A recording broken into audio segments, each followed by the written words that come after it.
Joining us now, the woman of the moment, Christine O'Donnell, who scored one of the biggest political upsets in Republican Party primary history last night. Christine, great to talk to you.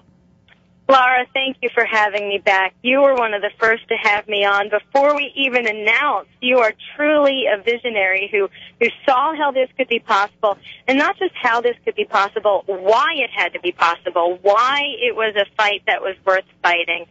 So thank you very much for that, and thank you to all of your listeners who did contribute to our campaign early on to give us the support that we needed to get the ball rolling.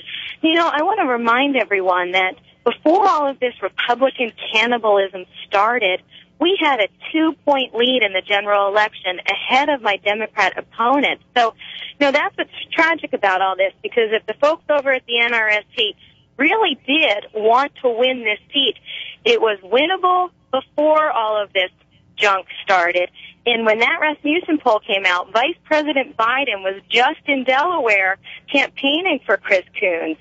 So, you know, we can get to that lead once again if we decide to unite. But you know what, Laura?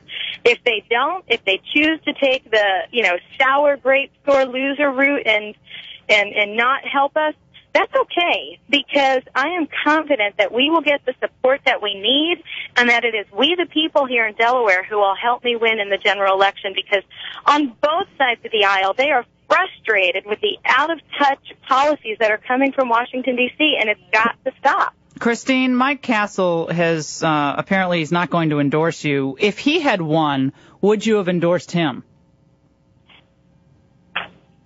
Yeah, probably. I mean, that's such a hypothetical. You know, I don't know how I would have felt, because I'm a principled person. I probably would have endorsed him, but, you know, quite honestly, not worked very hard for him. Yeah. Because okay, to me, but you would have it's endorsed about him. The principles.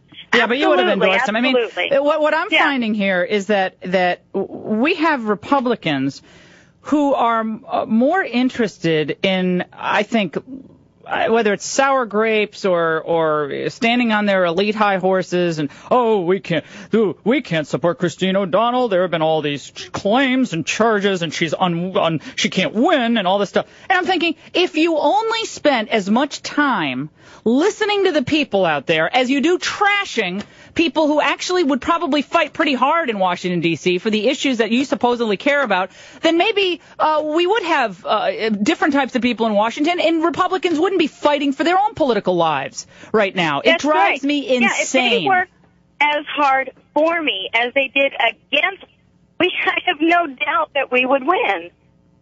Right now, John Cornyn has said, apparently this was just a day or so ago, right, Matt, that the Republicans will probably not take the U.S. Senate, giving a sense of, I think, a depression to what is otherwise a very buoyant conservative movement across the country. What do you say to John Cornyn today about his prediction? Well, he said that I would never win the primary, and we didn't just win, we won big. And, you know, our country's headed in the wrong direction, and the common sense men and women in Delaware know that, and they know that we've got to get our country back on track, and we've got to stop what's coming from Washington, D.C. And quite frankly, John Cornyn doesn't know Delaware. He doesn't know the voters here. He doesn't know the mood of the people here. So, you know, we'll prove him wrong once again. And if he decides to come on board, wonderful. If not, I'm confident that the momentum and excitement that everyone is feeling right now will continue to increase and take us through to the general. Now, I think it was Karl Rove was on last night with Hannity, and they kind of got into it a little bit about your win, and it seemed from what I was hearing, and again, this was just 5 minutes or so, what I was hearing is that Rove was also throwing out doubts about whether you could win. Any message for him? Well, you know, it's a shame, because I think his credibility took a real beating last night, because he said that I could never win here in Delaware. I could never win in the primary. And I think, you know, that's exactly what he'll see, is that we can win, and it's about time to put party principles over party power. Christine O'Donnell, congratulations. We're going to be hearing a lot more from you, and slap in the face to the elites. Soldier on, girl. Thank you so much, Laura. All right, you take care. We're going to take a break. Major Garrett up next. Thanks for listening to this podcast excerpt of The Laura Ingraham Show. If you'd like to receive podcasts of our complete shows, go to lauraingraham.com and sign up to become a member of Laura 365. Our Laura 365 members get commercial-free streams and podcasts of our shows every day we're on the air. And also, you can listen to the last 30 days of The Laura Ingraham Show. Be ahead of the curve. Join Laura 365.